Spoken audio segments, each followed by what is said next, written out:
All right, let's begin this exercise. When we went through this lesson, I gave you a list of real-time applications. These are applications that appear to execute immediately. Now I'm going to ask you for examples of real-time applications. It doesn't have to be exactly what I have listed here, but I want it to be close. So go ahead and write down your answer. Pause the video right here and write down your answers to real-time applications. Give me examples of real-time applications.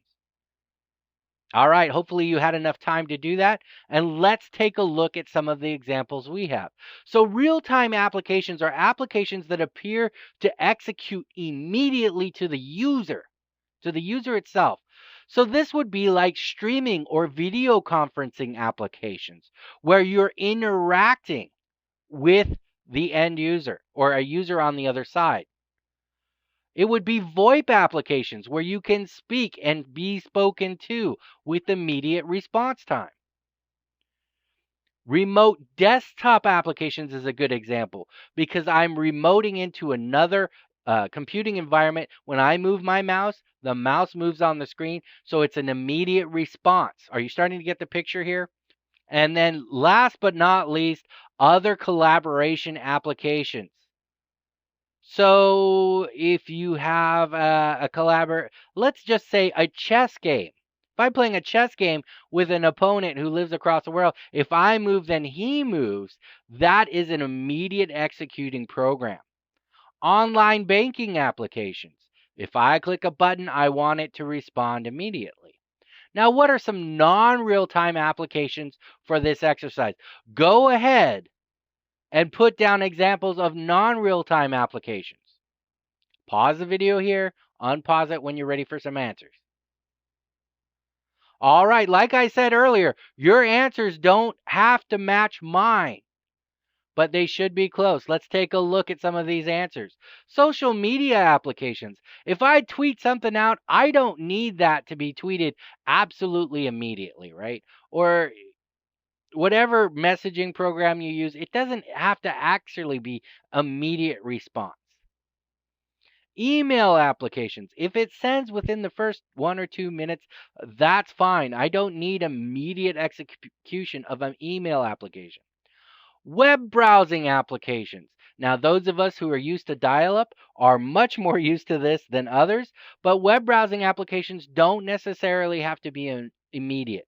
It has become an annoyance in the modern world that they're not, but does not have to be immediate. And last but not least, any report generation applications. We often used to call these batch programs. These batch programs are also considered non-real-time applications. We select report generation, generate a report. Those of you who use SurveyMonkey will know this. You generate a report, takes a little while, then you get the report. It's not immediately executing. Now, why the difference? Why are we going through the difference between these two? Because they have exceptionally different requirements within our wireless network. If we're in an organization where the majority of what we do is non-real-time applications, we can build a wireless network for that. If the majority of what we do is real-time applications, that's a completely different network than non-real-time applications. So remember, in the design process, you're not just building a generic network. You're building a network that's tailored to your organization. This saves on costs, increases function, has a lot of benefits to it. Now, for our last exercise here, I want to talk about the proper way to do a pre-deployment site survey. Some people refer to this as the initial walkthrough. I would like you to list the steps required to perform an initial walkthrough for a pre-deployment site survey. Go ahead and take your pen and paper, write that out. Go ahead and pause your video now as you are writing that out, and unpause it when you're ready to go through the answers. All right, hopefully you've had enough time to write out your answers. Let's go through them step by step. First off, you're going to want to obtain an as-built diagram Oftentimes, the original blueprint has some alterations in it, so you need the as-built facility diagram. Now, this is going to give you the idea of where doors are. This is going to give you the way you're going to plan, the way you'll walk around, your walkthrough settings. This will give you an idea of where the doors are, so you can close doors as you are getting your settings. So make sure you understand the floor plan. Now, if none are available, make a crudely drawn one for yourself that depicts the walls, the walkways, and things that would get in the way. Please note things such as elevators and other RF interferences that could come into play. All right, what's next on our list? Visually inspect the facility. Walk through the facility before you do anything, right? What you're looking for is any discrepancies between what you thought was there and what actually is there. Also, this helps you to note any potential barriers such as shelving, things like that, things that were added after the building was complete that may be an issue, and you can determine your walking path. So you're going to determine how you're going to walk around and do these actual surveys. You can also find things such as uh, like metal cages or metal things that might be in the way, partitions, that things that aren't usually included in the blueprints.